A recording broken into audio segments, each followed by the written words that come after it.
version. So I created this demo property for us to take a look at. So I'm gonna go ahead and click on that. So you notice the assessment IDs here. I think that's something you guys are all familiar with. We had the same thing over here in the legacy. So let's go ahead and click on the assessment ID to open that CNA.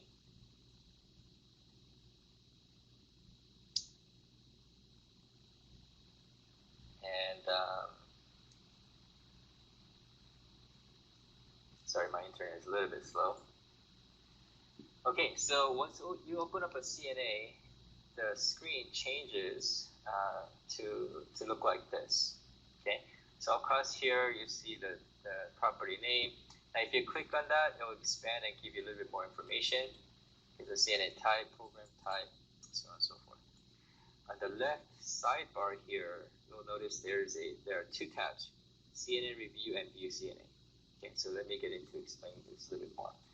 CNA Review, so these are the validated results. So similar to if you open up the legacy CNA, right, you see a bunch of panels here like this.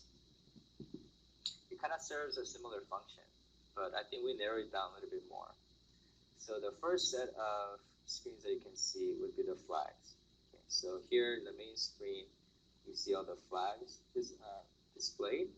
You can do a quick filter in that to reduce down to severe flags. Of course, you shouldn't see any severe flags because if the CNA was submitted, that means it didn't have any severe flags. But you could look at warning flags only by clicking on that. So this one in particular has a lot. I don't know why. You could also just narrow it down to informational flags. Okay. Next set are the repair needs. So here again, you see a kind of a overall summary, costs per unit at the top, and then it's going to list for you all the repair needs. Okay, in the CNA, you can reduce that down or filter that down to just looking at the critical repairs.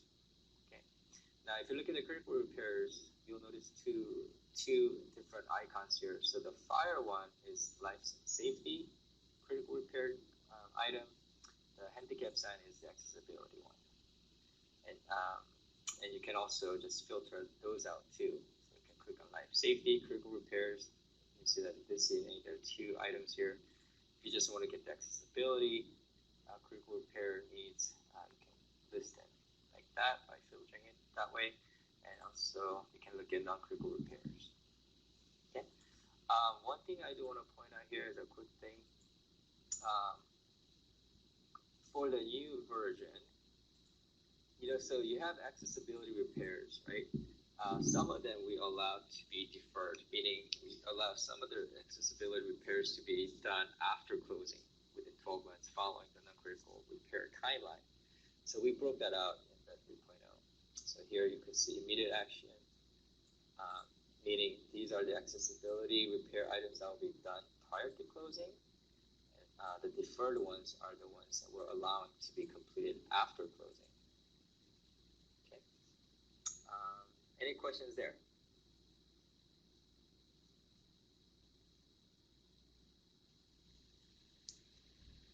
Okay, so I'll just keep moving on. So the next set of display would be the future needs.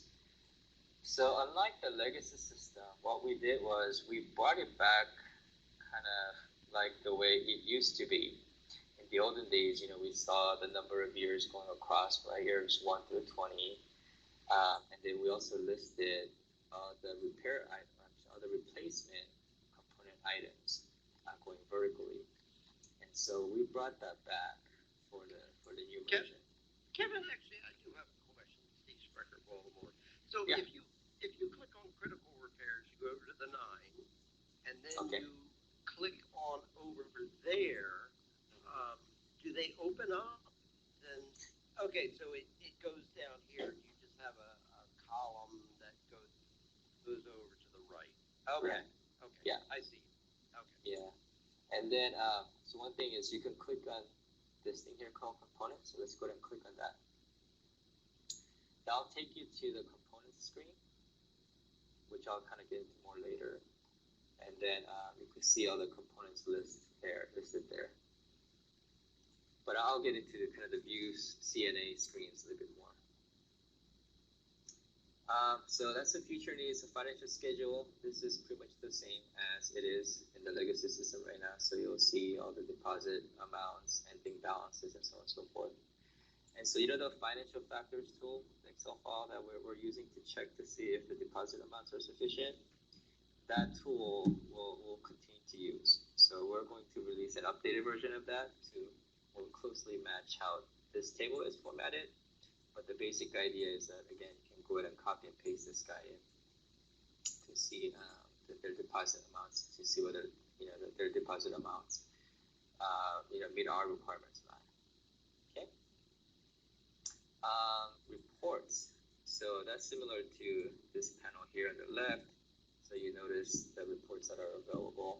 Okay. So we have the repairs reports, financial schedule, property insurance schedule, and assessment summary report. Last session, someone asked questions about the snapshot report. Okay. Now you notice that we don't have the snapshot report in the newer version. The reason is because we realize the kind of information that you'll see in the snapshot report is actually very visible in the new design. Okay, under View CNA. So I'll get into that a little bit, kind of side by side, a little bit later again. But that's one thing I want to point out, because I think some of you rely on using the snapshot report. So don't panic. I know we didn't put it in here in the new version, but the information that you're seeing in the snapshot report, you'll be able to quickly find it in the new design. Okay. Agency CNA decision. Of course, this is where you get to type in your comments and float it for decision. Do you need an Oracle password to get into the reports? The OBI reports you do. It's kind of the same deal right now. Yeah. So the second sign-on, clicking on one of these reports will just take you to the same screen that you were seeing before. Okay. The agency CNA decision. This is where some communication will happen back and forth between the supervisor and the reviewer, as well as back to the submitter, the lender. Okay. So I guess one thing to note is that the comments box here is a little bit more robust, in the sense that it's not just filling out an Excel file in a cell, but here you have some more formatting controls. You can bold it, underline it, create numbers and columns, and indentations and things like that. So one change that we're implementing is in terms of returning the CNA.